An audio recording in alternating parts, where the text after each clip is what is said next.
Bonjour chers auditeurs, nous sommes heureux de vous retrouver pour cette 4e journée de notre sommet du mentorat France-Québec. Le mentorat pour entrepreneurs est un accompagnement entre pairs destiné à soutenir un entrepreneur en lancement, en croissance ou en repositionnement, appelé le mentoré. Et les mentors sont des entrepreneurs expérimentés qui partagent leur expérience et qui, par du questionnement, apporte l'effet miroir et l'ouverture du champ des possibles.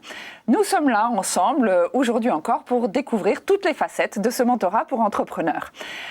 J'ai lancé le mentorat pour entrepreneurs il y a quelques années, aux côtés de Dominique Restineau en 2009, tout d'abord pour les jeunes entrepreneurs, les jeunes au sens de l'âge, 18 à 30 ans, et nous avons étendu avec le réseau mentorat, depuis 2014, le réseau mentorat du Québec, le mentorat à tous les profils d'entrepreneurs en France. Et je suis accompagnée pour cette 4e journée encore par Marius Brisson, en direct du Québec. Marius est un journaliste de carrière qui a travaillé 20 ans au sein des grands réseaux de télévision au Québec. C'est également un entrepreneur depuis 20 ans. Il a fondé son entreprise Solutions.com et il est également mentor au sein du réseau mentorat, donc au Québec, et également animateur à 16h. Bonjour Marius. Un beau bonjour Bénédicte, un grand plaisir d'être là. Et aujourd'hui, nous donnons la parole aux mentors. Nous vous proposons 2 plateaux autour de 8 mentors, mentors de nos réseaux français et québécois, 2 sur chaque plateau en France et 2 sur chaque plateau au Québec. Ce premier plateau sera consacré aux mentors qui donnent du temps bénévolement pour accompagner d'autres entrepreneurs. Racontez-nous, vous nous raconterez pourquoi vous donnez ce temps-là. Et le deuxième plateau examinera la relation mentorale sous l'angle du profil des mentorés. Marius, je vous laisse présenter nos premiers invités. Merci Bénédicte, c'est vraiment un grand plaisir là, pour toute l'équipe du Québec de faire équipe avec vous pour cette belle aventure. Alors pour cette première séquence, j'ai le bonheur d'accueillir 2 mentors français, 2 mentors québécois. Allons-y d'abord avec le plateau français. Jackie Isabello, cofondateur de CorioLink et AlgoLink, ses dernières créations.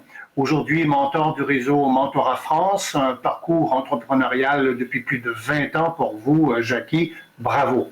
Je vous présente aussi Bastien Rabastens, cofondateur de Jiminy's, une entreprise innovante qui nous propose de manger des insectes comestibles 100% européens. D'abord mentoré au MouveJ, puis à l'IME, et aujourd'hui mentor pour le MouveJ. Au Québec maintenant, plateau du Québec, Daniel Lacombe, entrepreneur depuis de nombreuses années dans le domaine des technologies de l'information, mentor depuis plus de 10 ans déjà. Daniel est investi dans la cellule de mentorat de Sherbrooke, ville dont il est originaire, et Daniel y a d'ailleurs effectué un petit retour aux sources récemment. Et je vous présente Patrick Préfontaine, un entrepreneur récidiviste avec à son actif plusieurs créations de start-up dans le B2B, ce qu'on appelle le B2B. Alors, je reprends mes questions pour nos témoins panélistes. Jackie, d'abord, un parcours entrepreneurial depuis plus de 20 ans. Quels ont été les points marquants de ce cheminement? Et surtout les rencontres. Bonjour Marius déjà. Bonjour.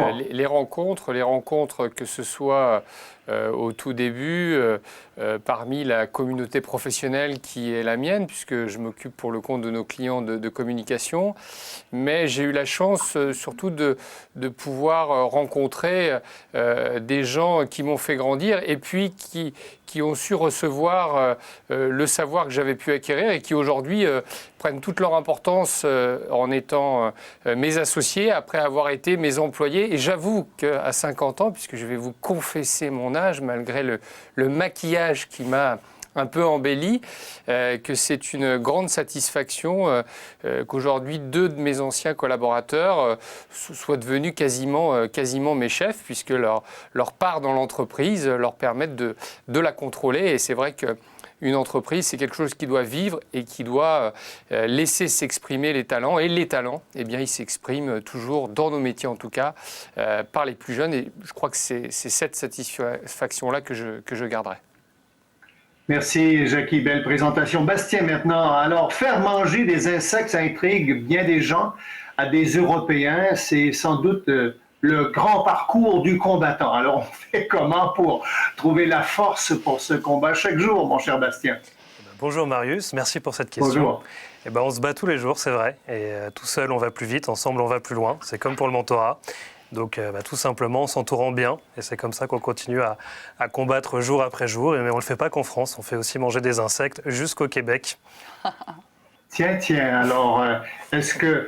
On a bien hâte de découvrir ça, en tout cas. Merci, Bastien, pour cette courte réponse, je dirais. Daniel, maintenant, pouvez-vous nous raconter le plus grand défi auquel vous avez fait face dans votre vie d'entrepreneur? À vous, Daniel. Le défi, c'est toujours le même, c'est d'arrimer et de devenir une inspiration pour les gens de nos équipes, pour leur faire partager nos objectifs et nous atteindre les buts qu'on s'est donnés. C'est vraiment, je pense que c'est ça qui est, comme monsieur disait, qu'une entreprise, sa vie, ça doit évoluer. C'est vraiment la réalité, c'est l'ensemble d'humains qui fait une force pour créer une entreprise. Tout le restant, c'est des produits, des accessoires, des technologies, mais il faut que des humains y croient. Donc, l'intelligence relationnelle. Merci, Daniel. L'affaire et l'intelligence, effectivement. Merci. Merci, Daniel. Patrick, si vous deviez partager, vous, avec nos téléspectateurs, une expérience particulièrement marquante dans votre vie d'entrepreneur et la façon dont vous avez surmonté cet épisode, et puis les petites traces que ça laisse, là, ce serait quoi, Patrick? Moi, je dirais que, premièrement, bonjour Marius. Bonjour. Une des expériences les plus marquantes que j'ai eues dans ma vie, puis ça va à ce que pour moi, être un entrepreneur c'est la résilience, c'est de passer très près, donc de savoir que l'entreprise allait probablement faire faillite, mais de toujours y croire et de pousser. Et on a réussi à avoir un financement si on peut, de dernière minute, ce qui nous a permis de survivre et non pas survivre, mais après ça même de racheter un de nos plus grands concurrents. Donc, de savoir que cette nuit-là, quand je me suis couché, que j'étais capable de dormir, et puis de savoir qu'avec le travail d'équipe, donc de tous les gens autour, on a pu arriver à notre... OK. Intéressant. Donc, si je résume les propos de nos 4 panélistes, nos 4 témoins, donc les rencontres sont importantes, bien s'entourer, travailler ensemble, et puis la résilience. Alors, on poursuit sur un autre sujet. Alors, vous êtes les 4 aujourd'hui de mentors engagés, évidemment. Pouvez-vous nous faire part de votre vision du mentorat? Quel type, avec d'autres types d'accompagnement, par exemple, comme le conseil, le coaching, la différence là, ou encore le travail de l'ange investisseur. Donc, le mentorat, quelle est votre vision du mentorat? Commençons avec Jackie. Le coaching n'a rien à voir avec le mentorat. Les gens, on est tous d'accord. On a bien été formés par Bénédicte et Dominique Restineau. Cette, je pense, substitution professionnelle qui s'appelle le coaching consiste à bénéficier des expertises d'un métier et de les appliquer dès lors qu'on a choisi le prestataire dans notre entreprise. Le mentorat, c'est une maïeutique philosophique, c'est un accouchement.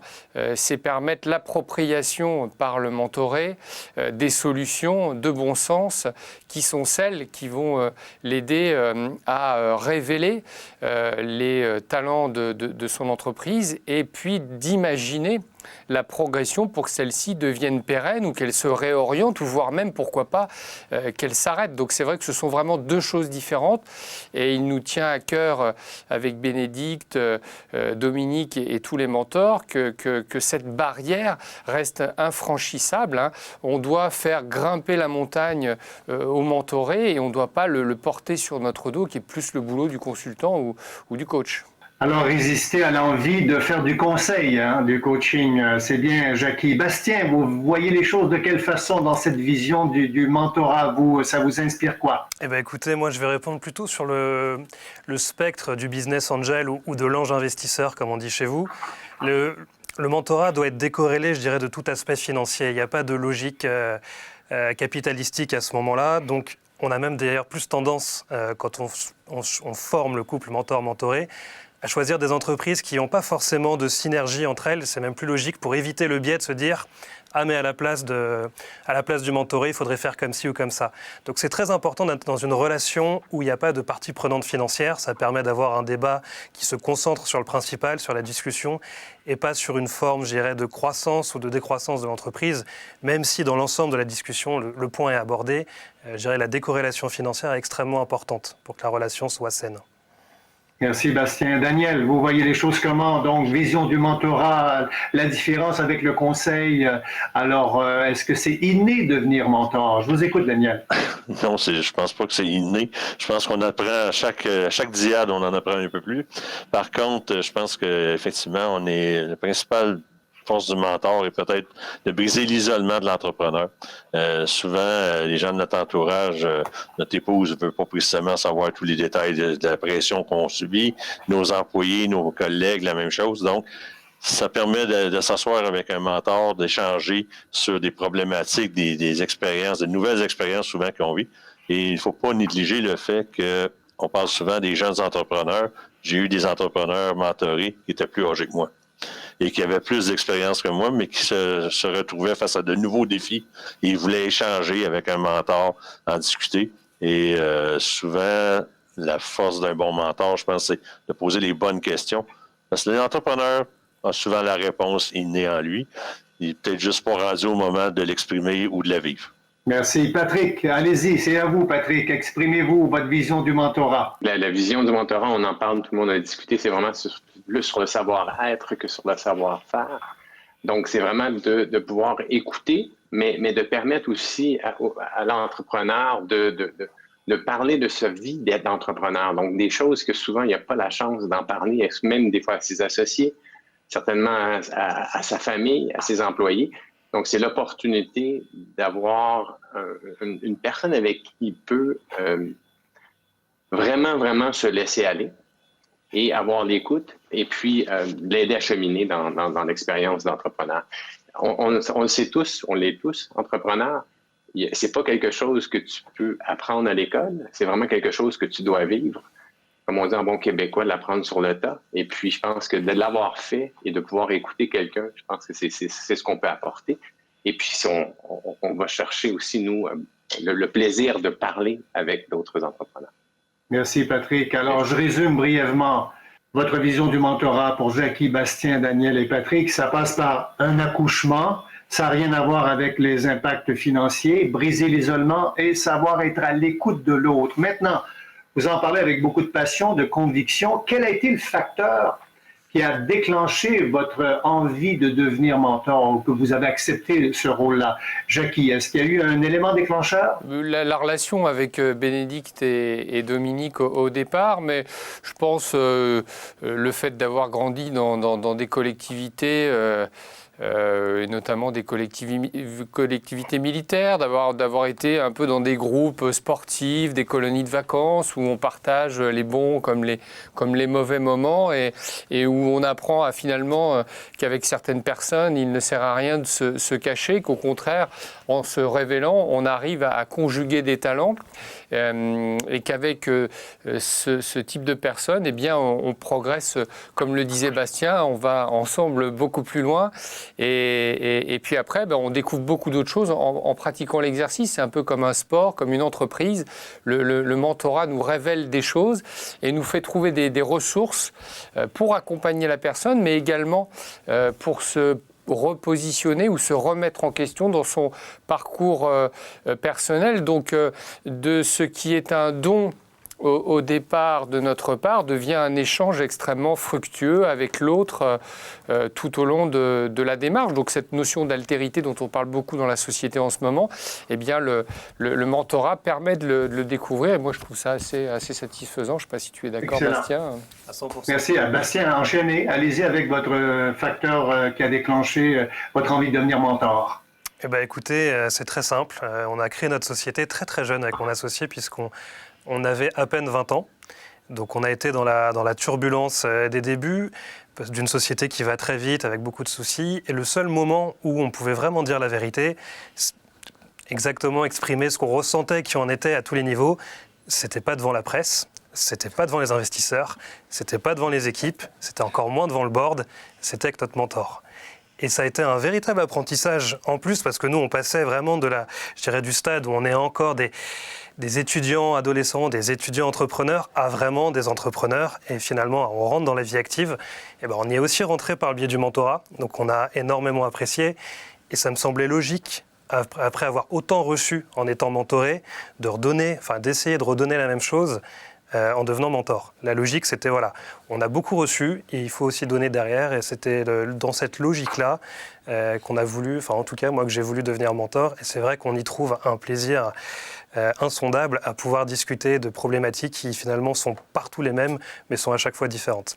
Merci Bastien. Donc je retiens, Jackie et Bastien, l'aspect groupe et puis le moment de dire la vérité. C'est vraiment très intéressant. Daniel, je vous donne la parole. Allez-y avec votre facteur déclencheur.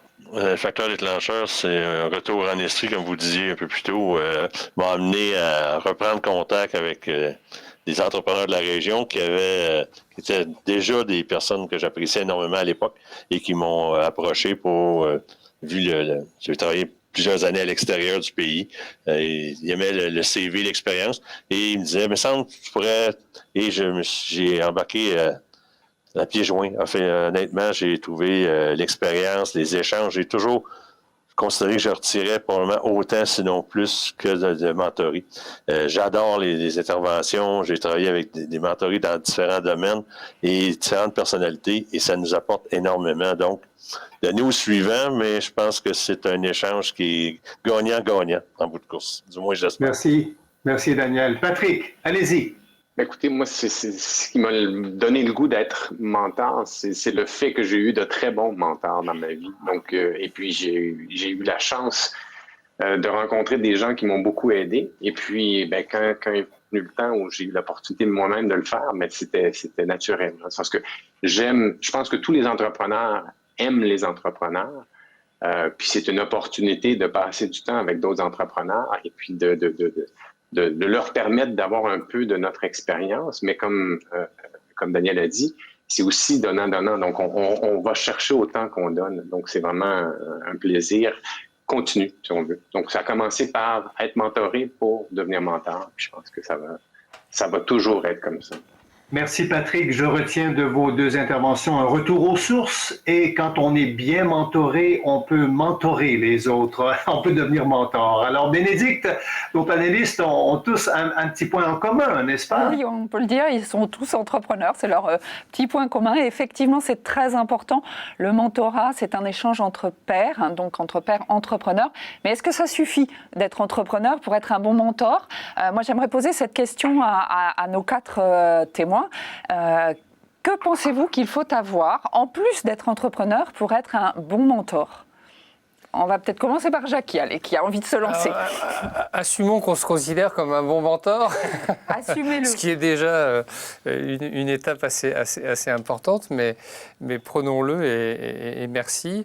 Je crois que cette notion de partage, c'est vrai que Bastien et moi, on a commencé très très jeune, et c'est vrai qu'en commençant très très jeune, finalement, on est versé beaucoup dans le doute, même si on essaye en bon garçon d'éviter de le montrer.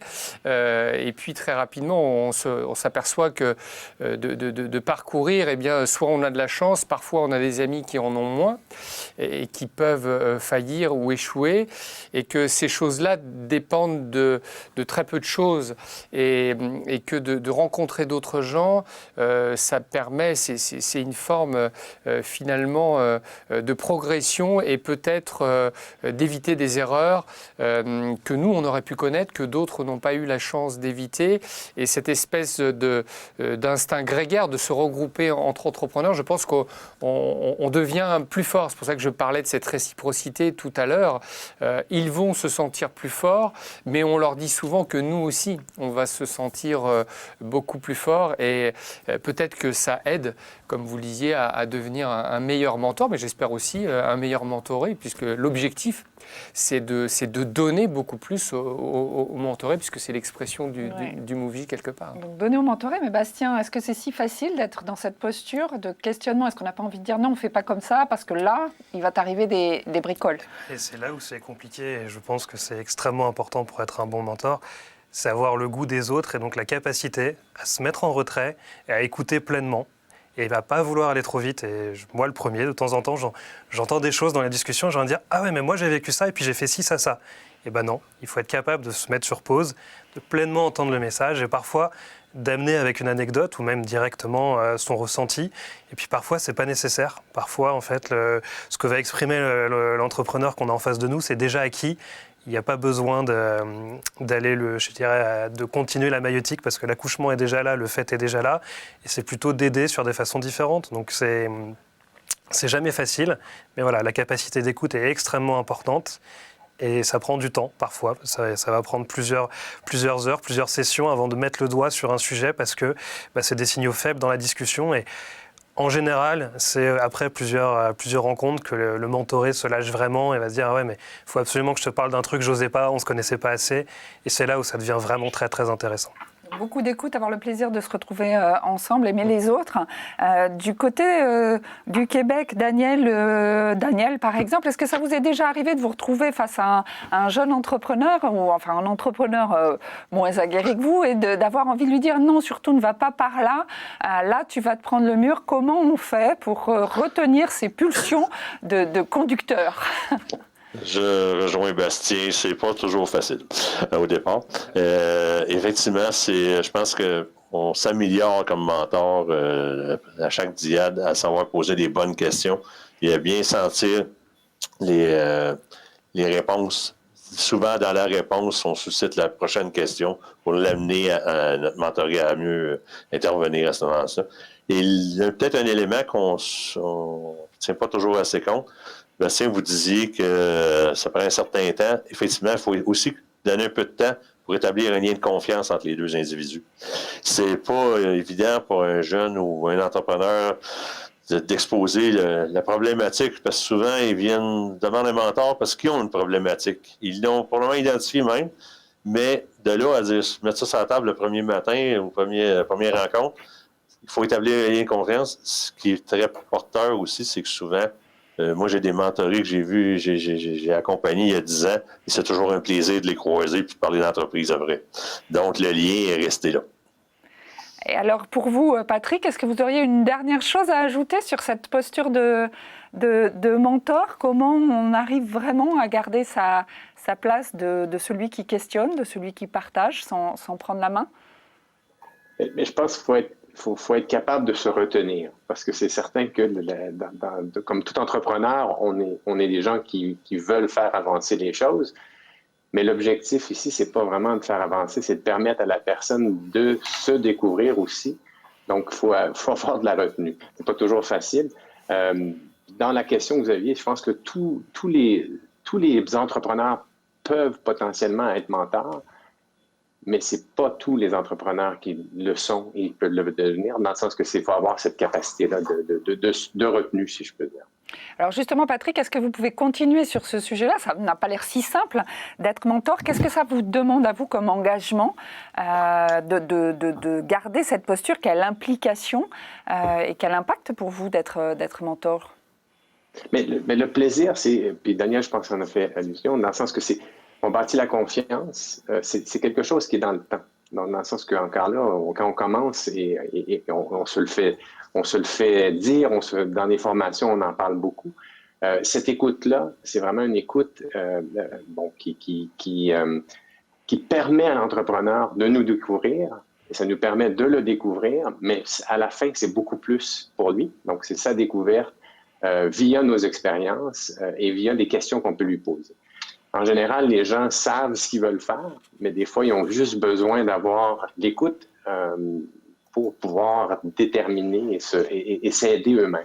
Merci. Daniel, pour vous, être mentor, ça vous demande quel effort? Quel effort? C'est un bien grand terme. C'est fort agréable. Par contre, peut-être, juste pour terminer, un des éléments que l'expérience m'a amené, j'évite d'avoir un mentoré dans un domaine où je suis déjà. Je refuse systématiquement un mentoré en technologie, par exemple. Et c'est encore plus difficile de ne pas suggérer de rester dans notre rôle de mentor. Donc, ça, c'est un des points, c'est que j'ai appris avec les années, qui, je pense, on a discuté encore, nous aussi, en formation, tout ça, et qui amenait beaucoup. C'est vraiment pas un effort d'être mentor, c'est même un plaisir. Et ce qui est peut-être le plus difficile, c'est que dans n'importe quelle relation, il y a des périodes où en entreprise, c'est plus difficile. J'ai eu certaines diades où il fallait avoir un niveau de disponibilité plus que normal parce que l'entrepreneur passait une période très difficile et les communications, il faut être à l'écoute, mais il faut être aussi disponible. Alors merci à tous les deux. Avant de repasser la parole à Marius, je vous propose d'écouter Daniel Bollet, qui est un entrepreneur à Montréal, qui est coach également et qui a choisi de devenir mentor. Il ne pouvait pas être parmi nous, mais il a tenu à partager sa passion pour le mentorat au travers de cette capsule. Écoutons-le. Bonjour tout le monde, je suis vraiment content d'avoir l'occasion de vous parler, puis de parler un peu de mon expérience personnelle. J'ai eu l'occasion de rencontrer les gens de Réseau Mentorat, qui s'appelait Réseau M, en novembre 2015. Puis à ce moment-là, je me posais vraiment la question, est-ce que c'est fait pour moi? Est-ce que je vais être bon pour être un mentor? Fait que j'avais le sentiment de l'imposteur, comme plusieurs d'entre vous avaient probablement. Puis quand j'ai rencontré les gens de chez Réseau Mentorat, bien, ils m'ont expliqué un peu le concept. J'ai compris très rapidement que le mentorat, à quoi ça sert? Ça permet à l'entrepreneur de sortir ses idées de sa tête pour être capable de les examiner avec un œil plus objectif, puis après ça, développer des réflexes pour être capable de trouver des solutions.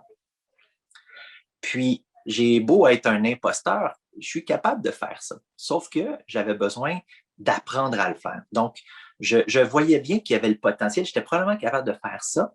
Puis pour les questions qui m'échappaient, puis où est-ce que j'avais certaines craintes, bien, j'ai compris rapidement que Réseau Mentorat offrait des formations où est-ce qu'on est accompagné, puis il nous aide nous-mêmes à nous mettre dans une posture mentorale, puis à aider les gens à réfléchir, à apprendre à poser des bonnes questions. Bien, j'ai commencé à appliquer un peu cette posture-là mentorale dans mon entreprise, où est-ce que, plutôt que de dire « faites ça de telle façon », je posais la question « pourquoi tu penses qu'on devrait faire ça ?» Qu'est-ce que tu crois qu'on devrait valider par la suite? J'amenais les gens à se poser des questions. Donc, ce qu'on apprend dans les formations de mentors pour aider nos mentorés, en fin de compte, puis les accompagner, bien, ça nous aide à développer notre propre leadership, puis à faire en sorte qu'on développe le leadership de nos gens autour de nous. Puis ça s'applique dans toutes les sphères de notre vie. C'est ce que j'ai compris, puis je trouve merveilleux, parce que maintenant, j'utilise ça au travail. Quand j'ai commencé avec le mentorat, je ne pensais pas que j'allais être riche comme ça de connaissances puis de développement personnel. Mais ça m'a apporté énormément. C'est un investissement en nous-mêmes que de faire du mentorat. Donc, quand on parle que ça prend 3 heures par mois en moyenne, ben c'est vrai, puis ça prend probablement même un petit peu moins. Pour conclure, je vous inviterais fortement à tenter le terrain puis venir nous rencontrer. Prenez le temps de venir goûter un peu à cet environnement-là. On est 1700 mentors et plus à être bienveillants puis à vouloir aider les entrepreneurs à devenir des meilleurs entrepreneurs. Il y a vraiment des bénéfices tangibles, puis ça vaut vraiment la peine de s'investir parce que ça nous redonne énormément. Ça redonne à la société. Donc, c'est un service à rendre à tout le monde, puis en plus, vous allez y gagner. Fait que prenez le temps d'essayer, venez nous rencontrer. Alors Marius, vous qui êtes entrepreneur et mentor, je pense que ces témoignages vous parlent particulièrement. Vous aussi, vous avez attrapé le virus. C'est vrai, Bénédicte, quand on y goûte, on devient accro rapidement, surtout quand on constate à quel point son mentoré lui aussi semble s'épanouir. Alors, la question que je pose à nos invités aujourd'hui, est-ce qu'on peut donner quelques exemples concrets dans la différence que le rôle de mentor a pu avoir auprès des mentorés? Allons-y avec Jackie d'abord. La différence, c'est peut-être un regain de confiance, je dirais. Avant le mentorat, plus de difficultés à appréhender la relation et puis après d'acquérir beaucoup plus de confiance, je pense. OK, Bastien, allons-y avec Bastien. Écoutez, moi je pense que c'est aussi la capacité et la posture à vraiment s'affirmer quand on est jeune dirigeant, à être capable de prendre des décisions qui sont lourdes et à le faire vraiment. Ça a été impactant, des décisions extrêmement claires, extrêmement franches. Daniel, vous diriez quoi? Le retour de certains mentorés qui reviennent au réseau après quelques années d'expérience pour se porter volontaire pour être mentor, c'est une belle réussite. Intéressant. Patrick? Certainement de voir plus loin, donc d'avoir l'opportunité de discuter de ses pairs puis de les assouvir, d'arriver à pouvoir passer par-dessus. Merci à vous quatre. Je vous relance tout de suite. Auriez-vous un argument à partager pour que le mentorat pour entrepreneurs devienne, de part et d'autre de l'Atlantique, disons, une grande cause, une cause nationale? On va y aller avec Bastien. Si j'avais un argument en faveur à donner, je pense qu'il suffit de regarder le taux de réussite des entreprises, des gens qui sont mentorés et qui suivent du mentorat qui est sûrement beaucoup plus grand, même si je n'ai pas le chiffre précis, de ceux qui ne le sont pas. Et juste ça devrait suffire à faire un argument de vérité qui permettrait de l'établir en énorme cause pour la survie des entreprises. C'est une question d'actualité. Si je peux donner un chiffre, 85% des entrepreneurs accompagnés au Mouv'Dier Réseau Mentorat France survivent et deviennent pérennes après 3 ans, ce qui est largement supérieur à la moyenne nationale en France. Merci Bénédicte. Jackie, vous diriez quoi, vous, sur l'argument à partager là, pour que... Je dirais que les enfants ont des parents, que ces mêmes enfants ont des professeurs, que les salariés ont des managers, et donc les entrepreneurs doivent avoir des gens qui, quelque part, prennent soin d'eux et partagent avec eux. OK. Daniel, pour que le mentorat devienne une cause nationale?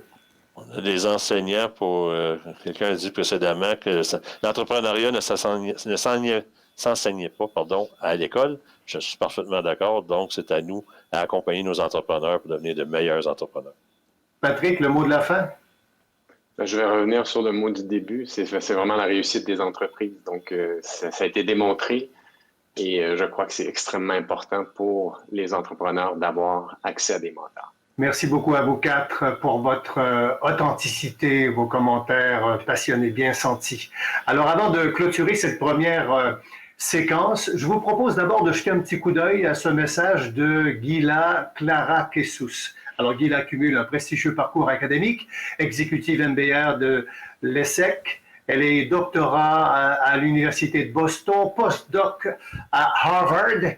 Gila a une solide expérience professionnelle pour développer le leadership et l'optimisation de la performance de ses clients dans un contexte international.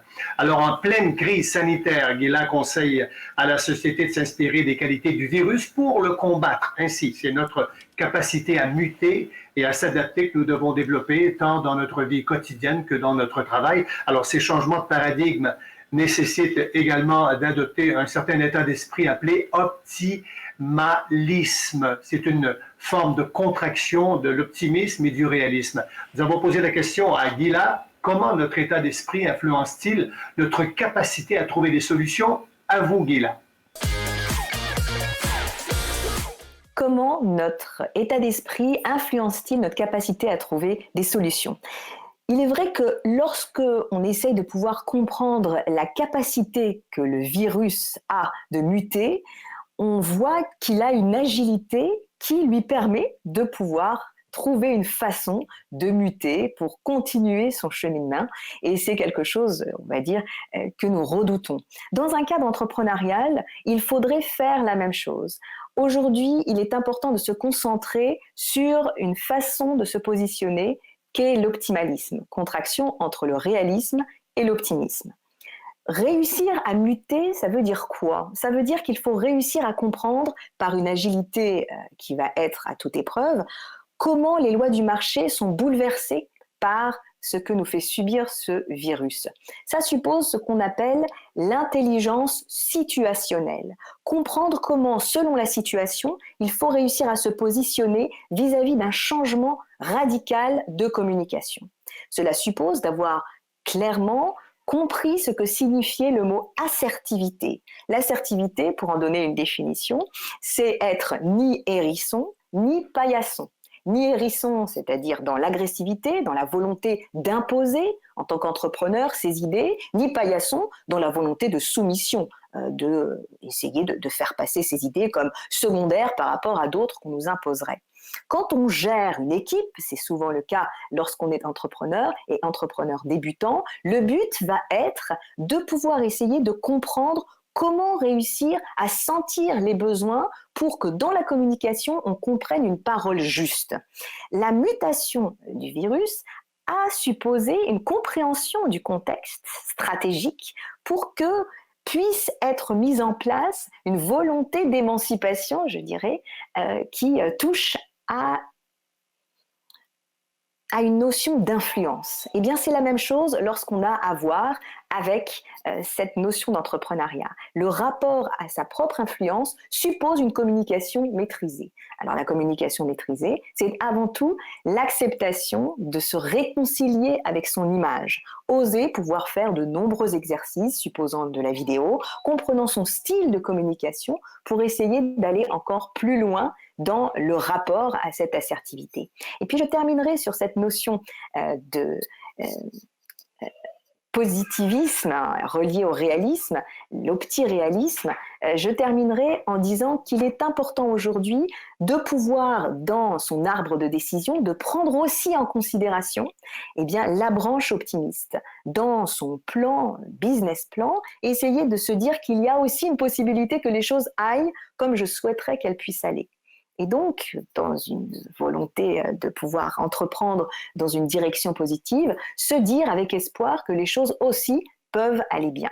C'est ce qu'on appelle l'optiréalisme, cette volonté de pouvoir aller de l'avant, tout en restant tout à fait réaliste quant à la réalité du marché.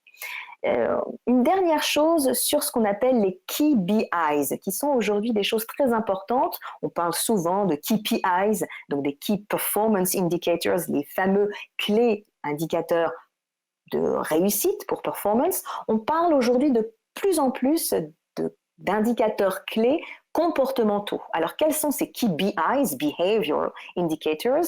Ils touchent bien sûr la communication, ils touchent, on l'a vu, la stratégie d'influence, et ils touchent aussi la volonté de trouver du sens à son action. Et aujourd'hui, dans la relation que l'on a au monde, dans cette volonté d'entreprendre, il faut qu'on puisse comprendre que ce que nous entreprenons fasse un sens, mais pas seulement un sens vis-à-vis de ce que nous pouvons percevoir, mais un sens global, c'est-à-dire une volonté d'apport macro au monde que l'on peut appréhender. Donc ça, ces choses-là doivent être prises en compte si on veut réussir d'un point de vue entrepreneurial aujourd'hui. Un grand merci, Gila, pour ce message. Et moi, je retiendrai l'intelligence situationnelle. Ça, je ne suis pas prêt de l'oublier. Un grand merci à nos 4 témoins mentors. Merci, Bénédicte. Et nul doute que nos téléspectateurs entrepreneurs auront envie de se lancer après avoir ressenti autant de passion, d'efficacité. Et devenez vous aussi entrepreneurs à impact. Alors, nous vous retrouvons dans quelques instants autour de 4 autres mentors qui s'investissent chacun pour des entrepreneurs différents, sur des territoires différents et dans des secteurs différents. Un hasard ou un choix, nous allons voir ça dans un instant. Pour cette deuxième séquence de notre 4e journée du sommet du mentorat France-Québec, j'accueille 4 mentors qui ont des engagements forts. Avec eux, nous allons faire des focus sur des profils spécifiques d'entrepreneurs. Le mentorat est-il le même pour tous? Et est-ce qu'un mentor pour tous les entrepreneurs, est-ce vraiment nécessaire? Oui, mais nous allons examiner tout cela ensemble. Et je vais commencer par vous présenter Paul Ouellette. Paul Ouellette, vous êtes un spécialiste de l'économie sociale et vous intervenez à double titre aujourd'hui en tant que mentor et en tant que porteur de votre cellule de mentorat dédiée à l'économie sociale. Quelles sont très rapidement, Paul, les spécificités de l'économie sociale par rapport au mentorat, justement? Bien, il faut savoir qu'au Québec, c'est un secteur économique très dynamique, le secteur de l'économie sociale. C'est celui qui regroupe l'ensemble des coopératives et l'ensemble ce qu'on appelle, nous, les organismes que vous appelez en France les associations, mais associations, organismes qui ont une vocation entrepreneuriale.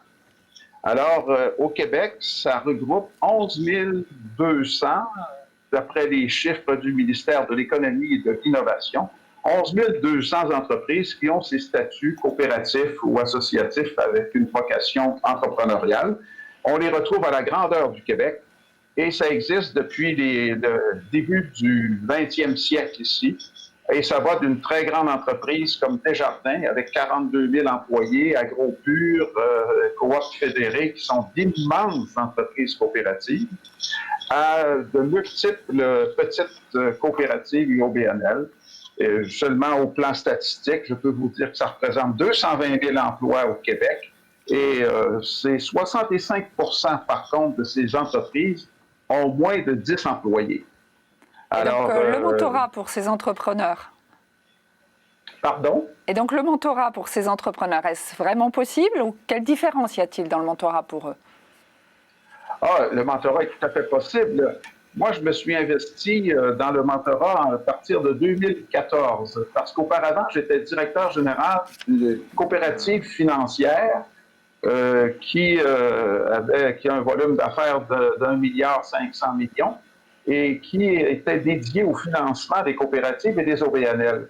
Et dans ma carrière, ce que j'ai constaté, c'est que les directeurs généraux de ces coopératives étaient souvent très isolés dans leur démarche, dans leur réflexion au plan personnel, au plan de l'humain. Quand j'ai pris ma retraite, j'ai décidé de m'investir dans l'offre de mentorat à ces directrices et directeurs généraux de coopératives et d'associations. Donc, il vivait cette solitude de l'entrepreneur. Merci Paul. Laurent Couture, vous avez créé les Toitures, Couture et Associés avec vos 2 frères. Le secteur du bâtiment, en tout cas en France, que l'on place souvent, bien éloigné de toutes les start-up très à la mode aujourd'hui. Pouvez-vous nous dire quels sont les enjeux principaux de ces entrepreneurs du bâtiment et ont-ils vraiment une appétence à se faire accompagner? Oui, bonjour. L'industrie du bâtiment au Québec, c'est un secteur qui comprend 44 000 entreprises, dont avec les 3 enjeux principaux suivants. Le premier enjeu, c'est celui du transfert d'entreprises. On prévoit qu'il y aura de 10 à 15 000 entreprises qui vont changer demain. Et ce problème-là, il s'accompagne d'un deuxième niveau. Il y a aussi, en fin de compte, la relève au niveau des cadres des niveau 2. Donc, il y a au niveau du mentorat, en fin de compte, d'affaires, donc au niveau des repreneurs, le réseau est très présent au niveau des repreneurs. Le deuxième enjeu, c'est celui, évidemment, de la rareté de la main-d'œuvre. Écoutez, pour le secteur du bâtiment au Québec, les prochaines années, il nous faut 13 000 nouveaux employés par année. C'est énorme et quasi impossible. Le troisième enjeu, c'est celui, en fin de la rupture de la chaîne d'approvisionnement. Suite à la COVID, en fin de compte, il y a eu une surconsommation des produits de construction, ce qui fait qu'actuellement, il y a une rupture de la chaîne d'approvisionnement. Voilà les enjeux. Et pour le mentorat, écoutez, avec 10 à 15 000 entreprises en mode reprenariat, c'est clair que pour le réseau et pour moi, je suis très engagé, en fin de compte, je suis un mentor principalement qui accompagne des entrepreneurs en mode transfert d'entreprise. Donc un secteur très en tension et donc le mentorat, c'est vraiment l'urgence visiblement pour ce secteur d'activité. Merci Laurent. Michel Zouari, vous également, toute une vie d'entrepreneur aux côtés de votre mari, apportant des services de promotion et de communication au secteur de la coiffure. Alors vous êtes mentor depuis plusieurs années, particulièrement auprès des femmes. Entreprendre en couple, ce n'est pas toujours simple. Est-ce que cette expérience, dans ce cas particulier, d'être une femme aux côtés de son mari, vous nourrit justement pour votre posture de mentor? Je trouve que justement cette posture est très intéressante parce que nos mentorés, la plupart du temps, bien sûr ne sont pas forcément en couple, mais ont souvent des associés. Et dans mon cas, au niveau de l'entreprise, c'était considéré, on était 2 associés. Donc ça me permet de vraiment les aider dans toute la partie expérience, de comment on fonctionne à 2. Savoir prendre sa place. Savoir prendre sa place, quel espace on laisse à l'autre, quelles sont les compétences de chacun, qui s'occupe de quoi, faire attention entre la vie professionnelle et la vie privée. Toutes ces expériences-là permettent justement, moi, dans mon cas de mentorat, de pouvoir vraiment les aider sur cette partie. J'ai fait plus de 20 ans à 2 dans l'entreprise. Merci Michel. Et Mathieu Boulanger, donc notre 4e témoin, vous êtes fondateur du Petit Plus, une entreprise adaptée, ce qui veut dire qu'au moins 80% de vos collaborateurs étaient en situation de handicap. Vous avez revendu cette entreprise récemment. Vous êtes vraiment un entrepreneur militant. Quand on agit déjà tellement au sein de son entreprise, pourquoi en plus devenir mentor ? Eh bien, moi, j'ai en effet dirigé une entreprise adaptée, j'ai dirigé une entreprise d'insertion par activité économique, et il y a un dénominateur commun entre ce qu'on appelle ici en France l'économie sociale et solidaire, et le mentorat, pour moi, qui est la notion d'utilité. Dans l'économie sociale et solitaire, on va vraiment avoir cette gratification de se sentir utile, parce qu'on en a beaucoup parlé, mais être mentor et être mentoré, dans les 2 cas, on a quelque chose à y trouver. Et en tant que mentor, moi en tout cas, ce que j'y trouve, c'est cette notion d'utilité, de pouvoir partager toutes les erreurs que j'ai pu faire, de toutes les fois où je me suis cassé la figure, et de pouvoir le mettre à profit. C'est quelque chose qui pour moi a du sens, tout comme l'entrepreneuriat social. Donc votre vécu à chacun, se sentir utile, savoir prendre sa place, apporter son soutien à un secteur qui nous tient à cœur, que ce soit le bâtiment ou que ce soit l'économie sociale, ce sont vraiment des moteurs pour vous. Est-ce que pour vous, avoir un mentor qui ne soit pas forcément aligné avec ses engagements, un mentoré, pardon, qui ne soit pas forcément aligné avec vos engagements, ce serait possible, ou est-ce qu'il faut vraiment que vous alliez dans le sens de vos convictions? Je vais commencer par donner la parole à Laurent sur ce point-là. C'est vraiment important pour vous d'être dans ce secteur d'activité, dans votre secteur d'activité en tant que mentor? Vous savez que le mentorat au Québec, on n'encourage pas nécessairement, en fin de compte, de mentorer des gens du même secteur. Moi, je le fais dans la construction parce que les métiers sont différents et mon entreprise de toiture, de couverture, si vous voulez, c'est complètement différent d'un plombier. Donc, je peux accompagner un plombier. Mais c'est évident que c'est tout à fait utile, fondamental, nécessaire. Et en fin de compte, ce qu'on constate, c'est que les gens en profitent. Et c'est tellement porteur, je vous dirais, moi, un mentoré sur deux, en fin de compte, c'est souvent par référence. Ce n'est même pas souvent la cellule qui m'envoie mentorer. Donc, c'était à la question si c'est porteur. Oui, c'est très porteur. Et puis, mais on dit que le mentor et le mentoré ne doivent pas être du même secteur d'activité. Alors, comment vous faites, vous, pour ne pas prendre le volant quand vous êtes mentor en étant du même secteur? Je me suis exercé. En fait, je suis quelqu'un, quand je m'assois face à mon mentoré, je prends l'entrepreneur en moi, je le dépose sur une patère à côté. Donc, j'oublie qui je suis pour me mettre dans une posture mentorale de disponibilité, d'écoute, de non-jugement, de non-direction, ce qui me permet d'être aussi à l'aise avec quelqu'un qui est dans le même secteur qu'avec quelqu'un qui serait en technologie ou en pharmacie ou n'importe quoi. Et ça vous arrive d'être sur d'autres secteurs d'activité ou jamais? Non, tout à fait. Moi, c'est un sur deux, c'est le bâtiment et les autres, c'est dans tous les autres secteurs. Donc, votre pratique mentorale, voilà, s'enrichit de l'un à l'autre. Paul, de votre côté, uniquement dans l'économie sociale? Oui, je me concentre dans l'économie sociale et on développe aussi avec d'autres mentors la même approche. Mais en économie sociale, on touche à de multiples secteurs. Ça peut être des entreprises pour des personnes qui ont des handicaps, ça peut être dans le domaine de l'agriculture bio, ça peut être dans les épiceries, les magasins. Enfin, c'est très diversifié, très, très diversifié. Alors, quel est le point principal? Est-ce que ce n'est pas souvent le fait de trouver une rentabilité pour ces associations qui est le point le plus délicat à aborder avec l'économie sociale? Oui, effectivement, il y a disons, 80% du mentorat, 90%, c'est fondamentalement la même approche non directive, une approche d'écoute de compagnon. Par contre, il y a certaines caractéristiques ou défis particuliers auxquels le mentor doit porter attention. La gouvernance, puisqu'il y a un conseil d'administration. Dans d'autres secteurs, ça peut être la solvabilité financière. Mais c'est des caractéristiques particulières au secteur, mais comme d'autres secteurs ont d'autres caractéristiques. Ce n'est pas plus complexe. Merci. Alors Michel, vous de votre côté, vous vous intéressez davantage aux femmes entrepreneurs pour qu'elles sachent prendre leur place, parce que ça reste un milieu encore majoritairement masculin, même si petit à petit le sujet avance dans la tête des femmes. Pour vous, est-ce que c'est important de vous adresser à des femmes qui soient un peu militantes ? Oui, en fait, pour que l'entrepreneuriat féminin se développe, l'idée c'est d'avoir des femmes qui en donnent envie, en fait, et qui leur permettent justement, qui incarnent un rôle, qui incarnent quelque chose, qui donne envie aux autres de faire la même chose.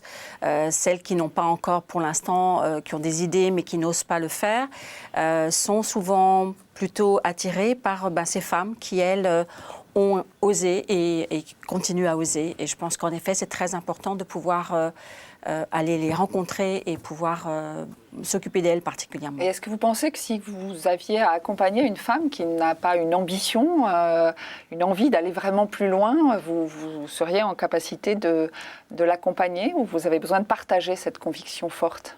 C'est important dans la mesure où, en tant qu'entrepreneuse, je sais que quand on n'avance pas, si on n'a pas l'ambition, il y a d'autres métiers qui sont aussi très intéressants. L'idée de la responsabilisation et de l'ambition est quand même importante pour moi.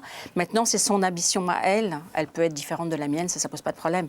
On peut aller doucement, on peut voir comment elle peut faire, mais je pense quand même que quand on est entrepreneur, on a envie d'avancer. On a envie d'avancer. Oui. Et alors Mathieu, pour vous qui êtes vraiment dans l'engagement social, est-ce que d'avoir un entrepreneur qui serait juste venu pour monter une start-up et sortir très rapidement en dégageant un maximum d'argent, est-ce que vous pourriez accompagner un entrepreneur qui aurait ce profil-là et qui est un profil parmi d'autres? Ça l'a été. J'ai vécu les deux. J'ai été pas mal de temps dans un groupe dédié aux entrepreneurs sociaux.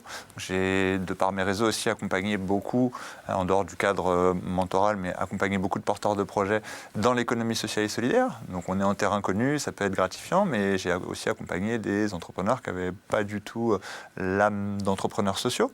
Et j'ai pas de problème avec ça parce que ça correspond aussi à mon expérience d'aujourd'hui, c'est-à-dire que j'ai conservé une activité de conseil sur les sujets économie sociale et solidaire, mais j'ai également une activité de thérapeute.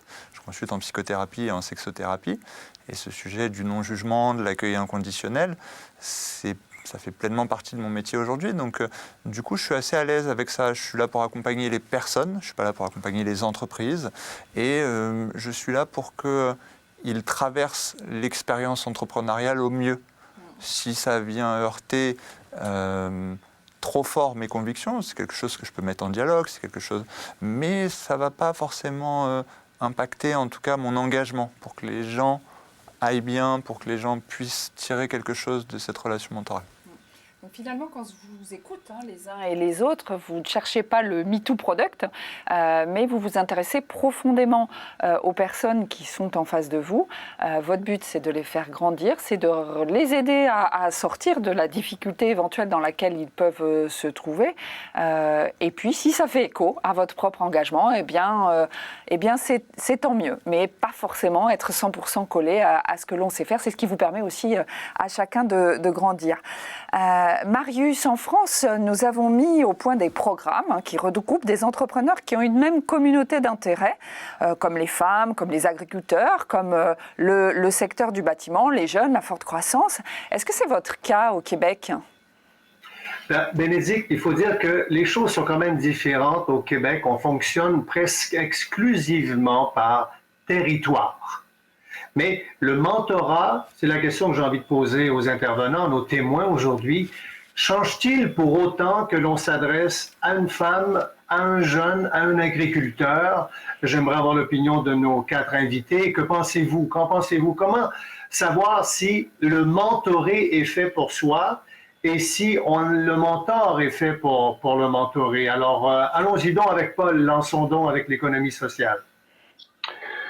Bien, pour la réponse à cette question est assez simple pour moi. C'est mentorer, c'est accompagner. Et dans le mot accompagner, il y a compagnon. Et quand on est un compagnon, il y a confident. Alors, c'est 90% de la démarche, c'est d'être un compagnon confident, capable de faire réfléchir, capable de voir dans le rétroviseur, capable d'éclairer des angles morts, capable de jouer un rôle d'éclaireur. Donc, c'est un métier d'exploration, le mentorat. Le mentor est un explorateur avec son mentoré. Et comment savoir si on est fait pour le mentorer, si lui est fait pour nous? Comment on décide ça rapidement, Paul?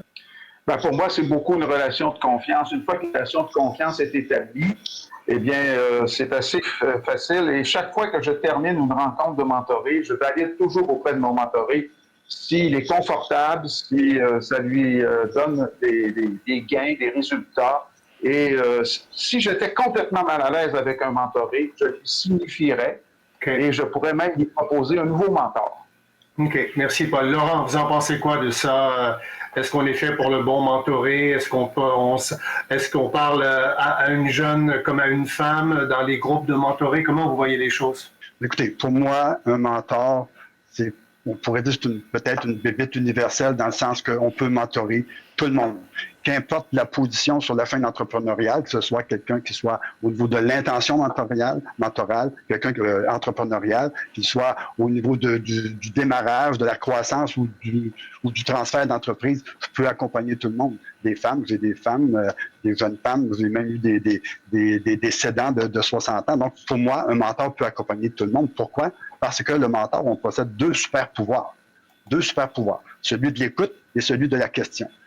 Et avec ces deux super pouvoirs-là, on peut accompagner tout le monde. On peut être à la hauteur de l'avenir de nos mentorés. Donc, pour moi, le mentor est une bête, est une pépite peut-être universelle.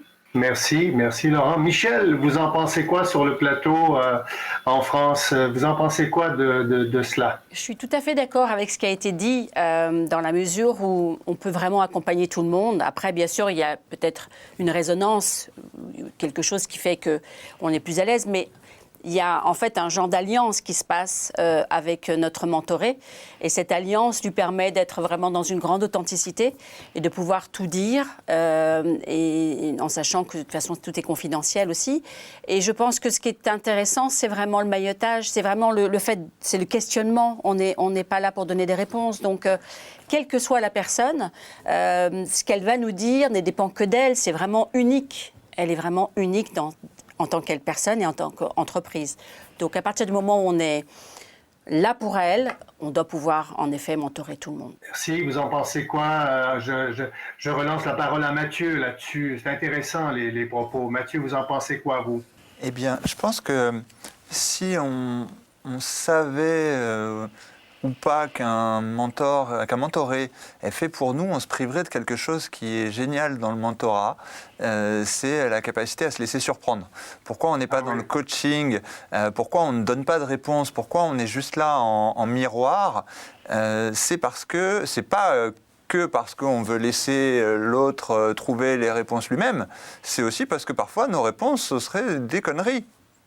Pour ce projet-là, pour cet entrepreneur-là, notre vision à nous, qui a été applicable dans nos projets et qui nous a peut-être permis d'avoir un certain succès dans nos entreprises, cette recette-là, ces ingrédients-là, ils ne seraient peut-être pas bons. Et donc, du coup, on s'en rend peut-être pas compte que c'est le mentoré qui a une vision d'avance sur nous, qui a une longueur d'avance sur nous, qui a des idées. Donc on est là aussi pour se laisser surprendre, pour s'autoriser à se laisser surprendre. Donc savoir à l'avance qu'un mentoré serait fait ou pas pour moi, je ne suis pas là pour ça. Moi, je suis là pour accueillir et pour me laisser surprendre. Oui, j'aime le côté surprise et à partir de là, on se met à l'écoute de notre mentoré. Autre question pour vous quatre. Est-ce que vous avez des services en complément du mentorat en binôme pour permettre aux entrepreneurs de partager leur expérience mentorale ou de développer un réseau professionnel? Allons-y avec Paul. Commençons avec Paul. Pour l'essentiel, nous, le service qu'on offre, c'est un service de mentorat. Il faut dire qu'en économie sociale, il existe quand même tout un réseau d'affaires, toutes des structures de ce que j'appelle l'écosystème de ce secteur économique. Et on est plus en mode référence vers des services de l'écosystème, vers des regroupements, vers des formations, etc., sur le métier, sur le savoir-faire, de gérer une assemblée générale, etc.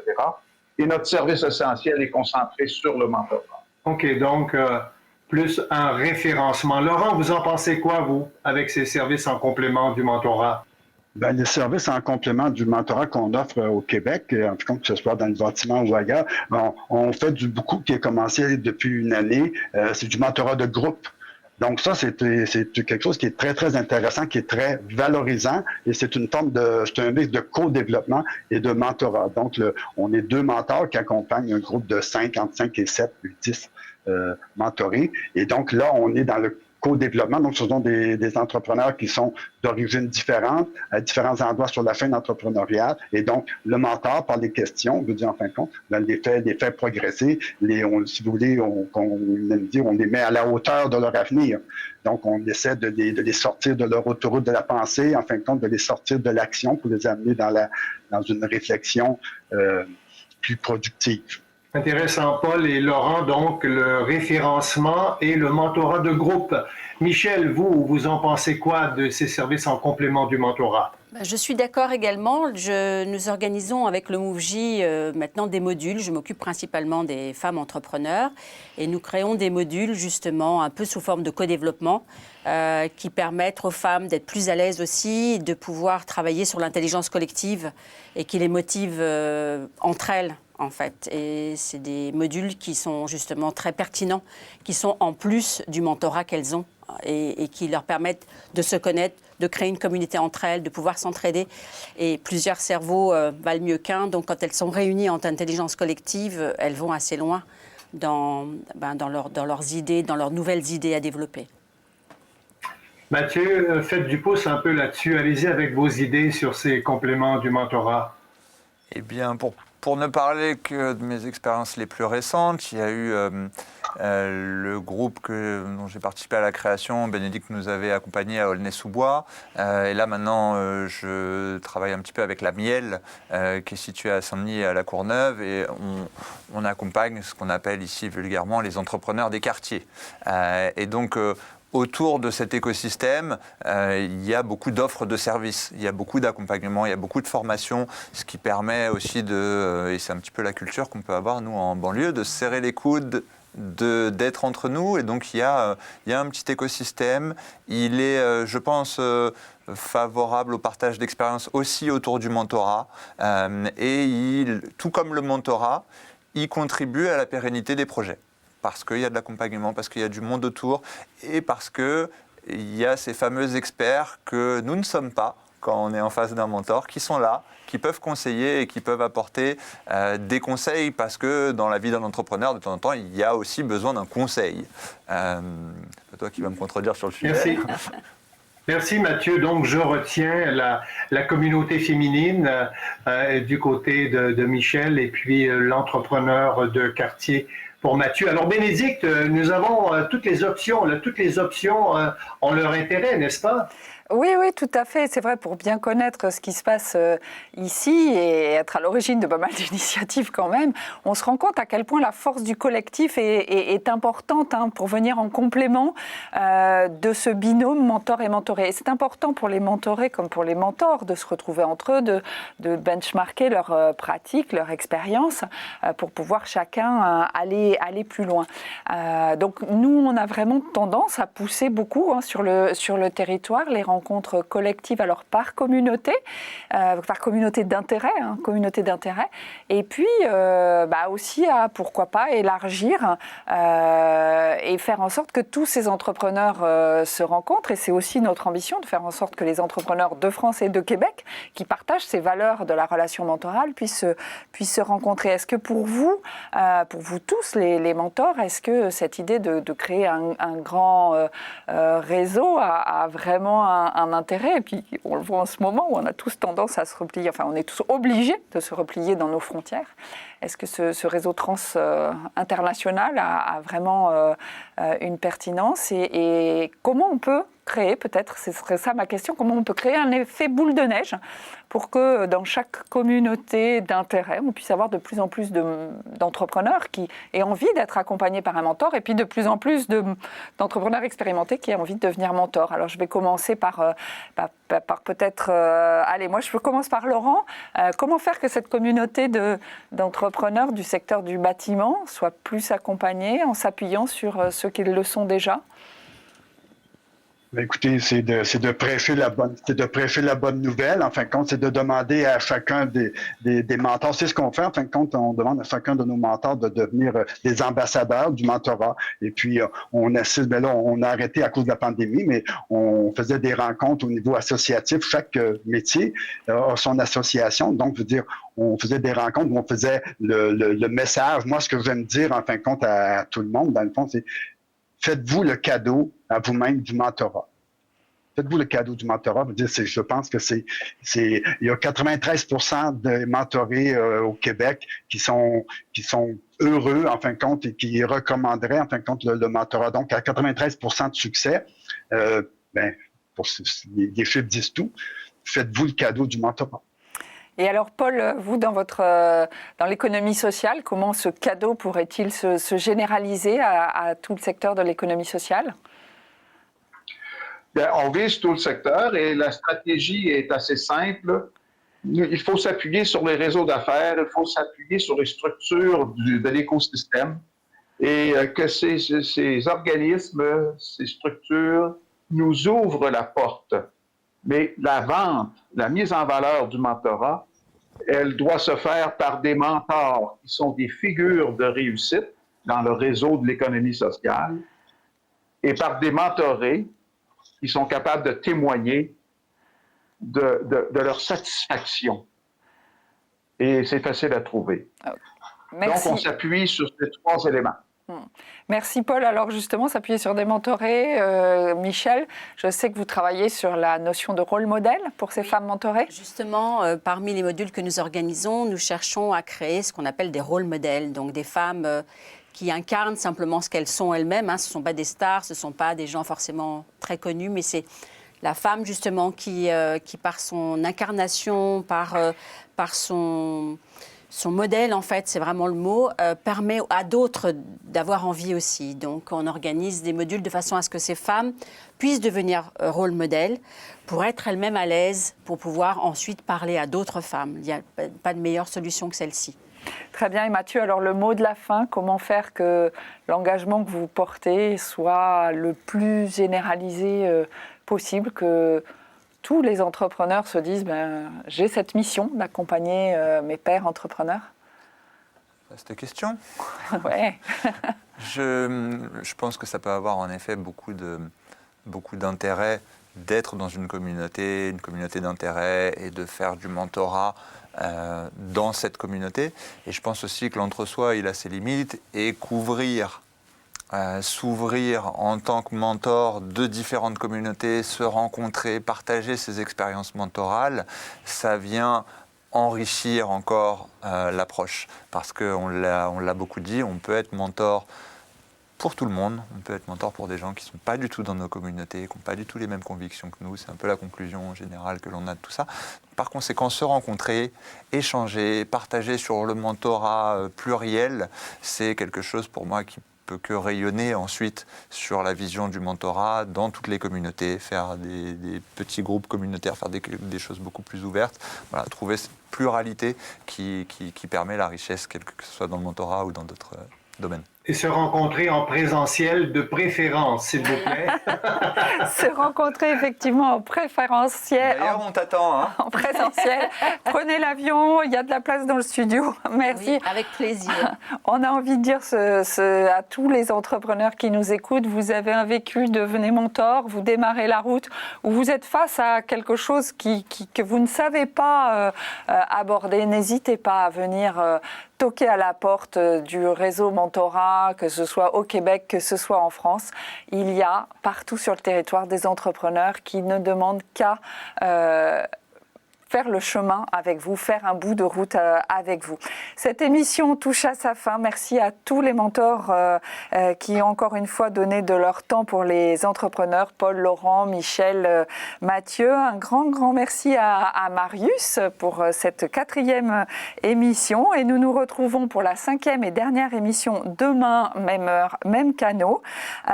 Donc toujours en compagnie de Marius pour le Québec. Et c'est Arnaud Le Gall, côté français, rédacteur en chef aux Échos, qui animera ce plateau. Ce sera donc une dernière émission pour qu'ensemble nous explorions toutes les pistes pour que sur nos territoires, tous les entrepreneurs puissent avoir accès au mentorat pour faire grandir leurs entreprises et surtout créer de l'emploi. Nous allons en avoir tous vraiment besoin.